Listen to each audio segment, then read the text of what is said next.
I'm WG, and there's exactly 9 hours until the Sereniel and Peko banner disappear and the maintenance towards the pre-season 2 patch start, giving us Narja and Gaya as our next banner. So we'll be discussing in this video everything in regards to summoning advice and my honest opinions on these heroes and or units, right? How far should you take them? How valuable are they? And everything else like that. Once again, because it is so important, do not miss out on limited units in gacha games on purpose, right? Like, unless you know what you're doing, unless you can guarantee yourself you are not going to regret it, don't miss out on them. It's never really a smart idea, because there's always going to be that hole in their collection that you can't fill until they get the reroll at some point in time. And they're also in general, right, power level wise, do tend to be in the upper echelon above the median. So, what exactly even is the banner, right? We have a Sereniel, then a Nia Selena banner, and the Narja banner is actually going to be Narja, Lucas, and Maribel. Something interesting about Maribel before we actually get into this is she is the only 4-star on my account that I do not have E6. So that's a fact. So I guess she's a little bit more rare, right?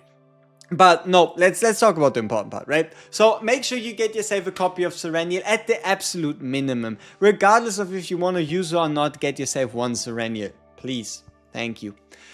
Then step 2 is the question right here. Do you go for Peko? Yes or no? Yes or no, right?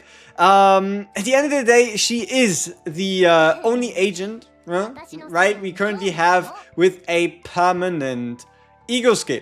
Permanent ego skill in that this is a buff, right, like an upgrade card that gets applied to your team. And if you break once per round or per turn, you also get the plus 25% crit chance for that same turn. Does require you to break the enemy every single turn, but you have Sereniel. Sereniel really damn good at breaking, and you'll also get Narja. Narja can also further increase the tenacity damage taken of the enemy, depending on how you end up building her. But regardless of that, that's Peko, that's Sereniel. Honestly, Nia and Selena. Nia's awesome, Selena's awesome. They're pretty strong 4-stars, and I guess just so it doesn't get lost in transition, let me show you something a little silly.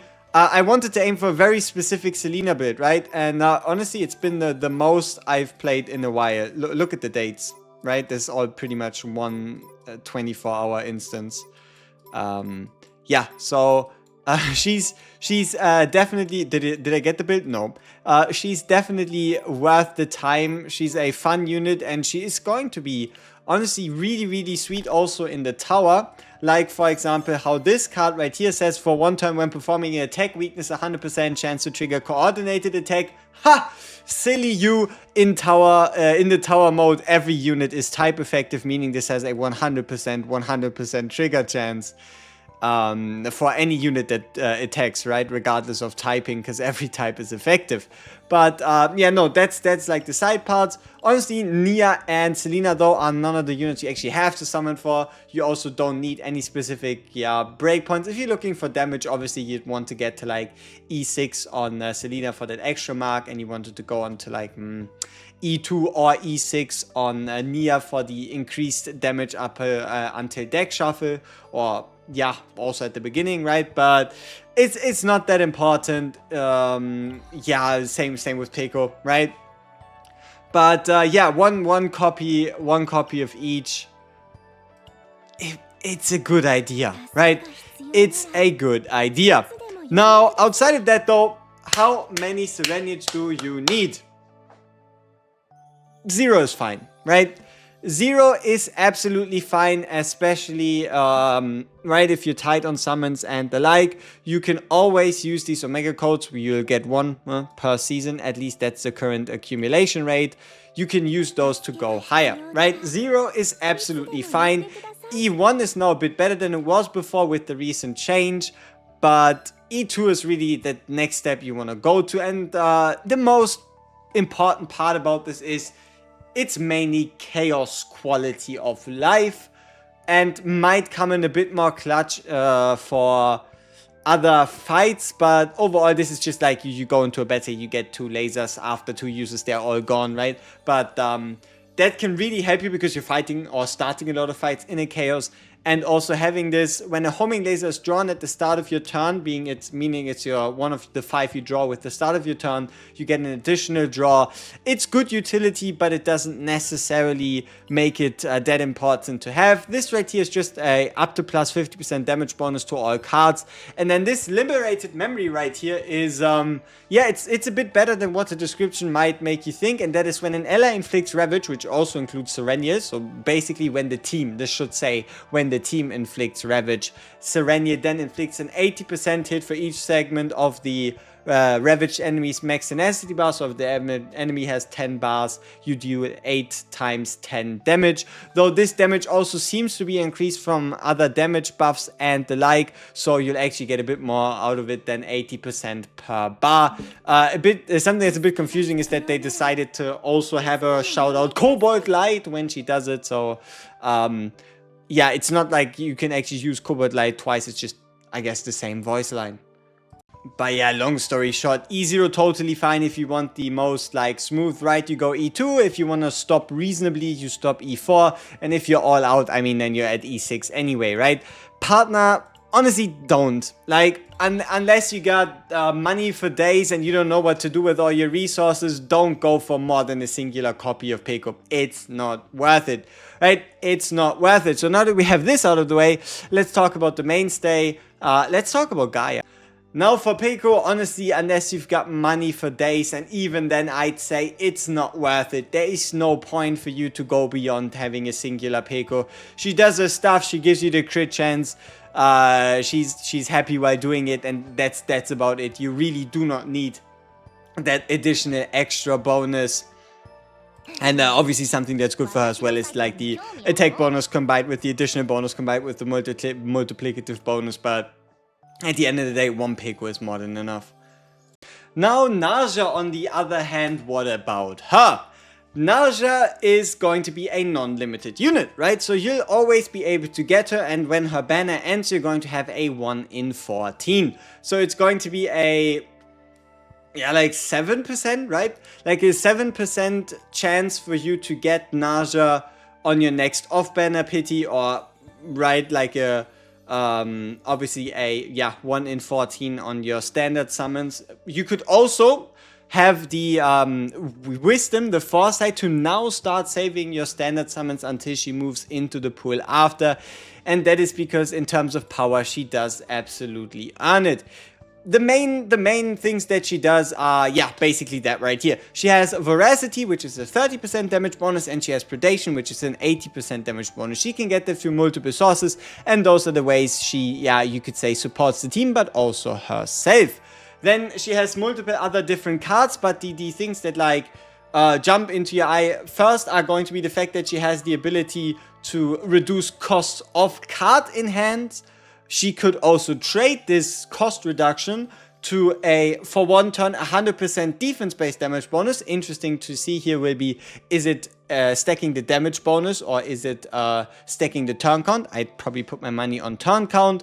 So there you have a defense-based damage bonus, allowing her to like, yeah, increase the damage of, for example, somebody like a Kalib, or obviously have the cost reduction, kind of like that AP perspective.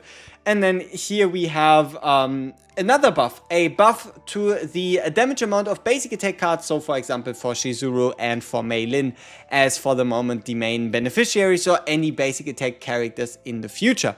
So that is going to be that action right here. And then we down here have a buff that I can't really believe that is 2 turn duration, but it is. And that is, not only do you do AoE damage, but you then also apply this buff AoE to every single enemy hit, increasing their defense-based damage taken by a further 100% for the target as a debuff. Really strong. Again, also works together with the defense-based damage increase. And then also the rest of what you need to know about her kit is you have healing. You also have healing like through, for example, every single attack, every single hit you do, so long as you have a Veracity stack and your yeah, you just hit the target, you get the 40% heal. And then also, obviously, through a multitude of these, like for example here, you could get a bunch of shields to save yourself. But no, Veracity is going to be the main source of healing. Then you have something like the Domain of Veracity for some extra healing, or the Domain of Veracity upgrade card that gives you healing for, Mealtime, which is her purpose. So this is then the Mealtime card itself. Mealtime costs you a magnificent 6, but per Veracity stack consumed, so per hit dealt with Veracity stacks active, you reduce the cost by 1 down to a cost of 0. And you also add a heal amount to the card, so this card can heal up to 420% so long as you use 10 Veracities before you use this card, giving us then the Mealtime card. Whereas here we have the ultimate Predator's Hunting method, which gives you 10 stacks of Veracity, 250% defense base damage being dealt, and also if a Mealtime is already in your graveyard, so has been played in the past turns or even this turn, then you're going to as well get 5 stacks of Predation, which is, as a reminder, the stronger damage buff of the two. That also works together with Veracity and can only be consumed if you have Veracity as well. So for Narja, I'd recommend you either stay at E0 or you make your way all the way to E2. Her E1 really isn't worth it at all. So if you go then to the E2, then when Veracity is decreased, which is your main damage bonus, then you also have a 25% chance to gain a Veracity, meaning every 4 you do retain one of them. And then we have the E4, which just increases the damage amount increased to Predation by plus 30%, meaning it's instead of a 80% damage bonus, it's a 110% additional damage bonus. Bringing us to just the last thing we have to briefly discuss, and that's the potential of the E6. It reads a little weak. It's a bit weird, but it also depends on a few factors. You've seen how she has 2 cards that can boost her own defense-based damage. That opens up the question, do these buffs apply to her E6, right? Her E6 that, says that at the end of the turn you deal 50% defense-based damage to random enemies and heal 1% for each predation decreased this turn, meaning that, let's say, predation stacks, right? You get yourself 5 predation stacks, you use up all of those, you do 5 times 50% damage and heal yourself for 5% health at the end of the turn. What if the 100% increased defense damage taken increases that from a 50 hit to 150? What about the defense percent buff, right? Does that increase it from 150 then to 250? Is it then 5 times 250 instead of 5 times 50? It's a bit hard to say. There's probably going to be some ways out there to test it for us, but at the end of the day, E6 is way out of line regardless, especially for a non-limited unit. And then lastly, we have ourselves Gaya. Gaya has the passive that gives you 8% defense, working perfectly together with, Narja as a defense-based damage dealer. And then you also get a 20% increase to defense-based damage cards for also instinct cards, meaning that as a controller partner, pretty much useless for everybody besides Narja, who can obviously take advantage of this with the defense-based cards. And then also this is kind of like a bit more of the selling point for Gaya here, and that is when using a unique attack card of the assigned combatant with an original cost of 6, so obviously Mealtime, you get a 20% damage bonus to damage amount of all allies, which are without a turn limitation, meaning you'd the moment you play Mealtime for the first time, you increase the damage of all combatant cards to be played by 20%. So for example, you do this and then you play 10 homing lasers. All those homing lasers overall will be 20% stronger, meaning you get like a 200% damage bonus from playing 10 cards after, and the more cards you play after, the bigger that benefit, with then also having a solid ego skill in 60% defense based damage times 4, and you draw one of this unit's attack cards. That's Gaya. She's a controller, but she's more focused towards damage.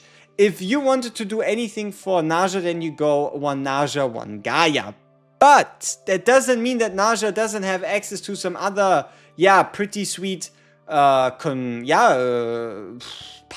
right? So partner-wise, when we go to the partners and we obviously search for the controller selection, you see that we obviously have Nyx. Important to note here though, increasing the assigned combatant's health and heal amount, right? No boost to defense besides the base boost. And also draws for the first time using an ability would be something you'd have to put inside of her kit. It's not something that's inherent to her kit, the ability to draw. So then you'd kind of like put in Nyx, but mainly just for the draw, and then I guess a bit for the like damage bonus here. But that'd be the argument for Nyx. Then Arwen would only really reduce the damage you take for up to 3 hits every single turn, and you can get yourself some damage reduction, some healing. But honestly, she already has so much healing in her kit that I really don't think that's going to be necessary. The same is true right here with Alyssa. But if out of all of them you want to pick someone, look at this nasty buff. Have you ever seen this? 24% increase of the combatant's assigned defense. So if you don't want to go for her, right? If you refuse to go for Gaya, then you're probably best off just smacking on an Alyssa for that massive defense increase, because it's both a damage and a survivability increase, and you also would restore health at the end of the battle, and even had the chance to give yourself the morale. So it's really between Alyssa and Gaya. Gaya obviously having that team-wide buff aspect, the ability to draw a card, draw an attack card for the combatant, and also probably a slight edge in terms of damage. But then Alyssa, just in terms of raw stats, will definitely be the choice to go there. And I feel like, yeah, it just seems like the obvious choice here. So I guess that's kind of like the partner scenario. So overall, right, just get yourself a Sereniel, get over it, get yourself a Peko if you want to, and Narja is good, but by no means shaping up to be an absolute must-have, must-pull, especially due to the fact that she's not limited. Peace!